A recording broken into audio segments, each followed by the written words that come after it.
اللہ کے نبی سید عالم صلی اللہ تعالی علیہ وسلم ارشاد فرماتے ہیں، خیرکم من تعلم القرآن وعلمہ، تم میں سب سے بہتر وہ شخص ہے جو قرآن اور سیکھے اور سکھائے۔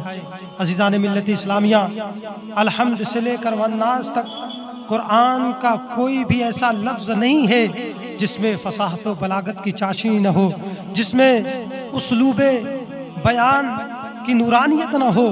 اللہ کے نبی سید عالم صلی اللہ تعالی علیہ وسلم ارشاد فرماتے ہیں کہ جو شخص قرآن کے ایک حرف کی تلاوت کرے تو اسے 30 نیکیاں ملتی ہے۔ اور اللہ کے نبی فرماتے ہیں کہ میں یہ نہیں کہتا کہ الف لام میم ایک حرف ہے، بلکہ الف ایک حرف ہے، لام ایک حرف ہے، میم ایک حرف ہے۔ تو گویا اگر کوئی قرآن پاک کی تلاوت کرے گا، الف لام میم پڑھے گا، تو اللہ تبارک و تعالیٰ اسے 10 نیکی نہیں بلکہ اللہ تبارک و تعالیٰ اس شخص کو 30 نیکیاں عطا فرما دے گا۔ آپ دنیا کی تمام کتابوں کو اکٹھا کریں، دنیا کی تمام کتابوں کو اپنی نگاہوں کے سامنے رکھیں اور تمام کتابوں سے سوال کریں، اے کتاب بتا تیرا نام کیا ہے؟ اے کتاب تیرے آنے کا مقصد کیا ہے؟ دنیا کی تمام کتابیں خاموش ہوں گی، چاہے وہ بایولوجی کی ہو، چاہے وہ کیمسٹری کی ہو، دنیا کی کوئی بھی کسی بھی فن کی کتاب ہو، ان تمام کتابوں سے آپ اس کا مقصد پوچھیں گے، دنیا کی تمام کتابیں خاموش ہوں گی، ان کی زبانوں پر خاموشی کا تالا لگا ہوا ہوگا، مگر قرآن کو اپنی نگاہوں کے سامنے رکھیں، قرآن سے پوچھیں، اے قرآن بتا تیرا نام کیا ہے؟ اے قرآن تیرے آنے کا مقصد کیا ہے؟ اے قرآن تو کیوں آیا ہے؟ تو دن میں آیا ہے یا رات میں آیا ہے؟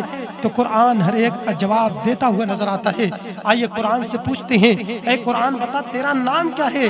تو قرآن جواب دیتا ہوا نظر آتا ہے، بل ہوا قرآن مجید فی لوح محفوظ۔ اے لوگو میرا نام پوچھتے ہو، میرا نام قرآن ہے۔ آئیے پھر قرآن سے پوچھتے ہیں، اے قرآن بتا تو صحیح کہ تو کس کی جانب سے آیا ہے؟ تو قرآن جواب دیتا ہوا نظر آتا ہے، تنزیل من رب العالمین، کہ میں رب العالمین کی جانب سے آیا ہوں۔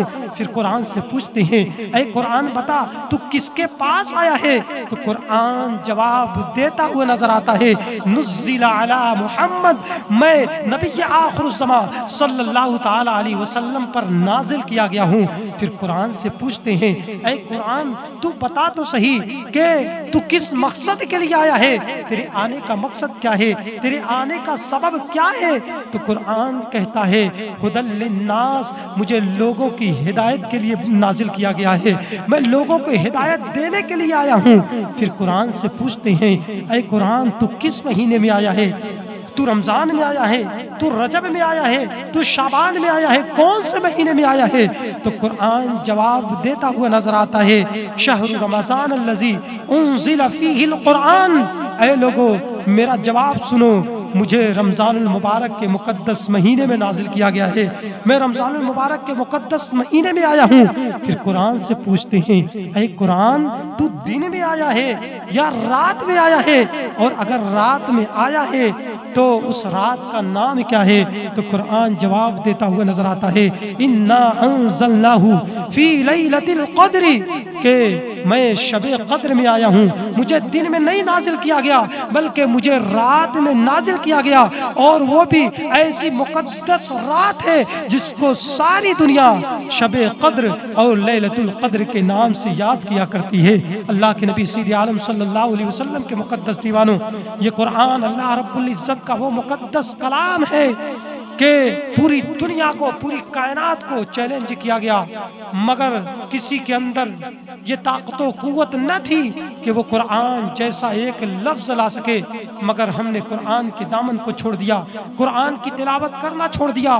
علامہ اقبال نے کہا تھا، وہ زمانے میں معزز تھے مسلمان ہو کر، وہ زمانے میں معزز تھے مسلمان ہو کر، اور ہم خار ہوئے تارک قرآن ہو کر۔ عزیزان ملت اسلامیہ، امام فخر الدین رازی رحمۃ اللہ تعالی علیہ ارشاد فرماتے ہیں کہ اگر کوئی اپنے گھر کے دروازے پر بسم اللہ الرحمن الرحیم لکھ کے چسپاں کر دے تو اللہ تبارک و تعالی اس کے گھر کو بلاؤں اور مصیبتوں سے محفوظ فرما دے گا۔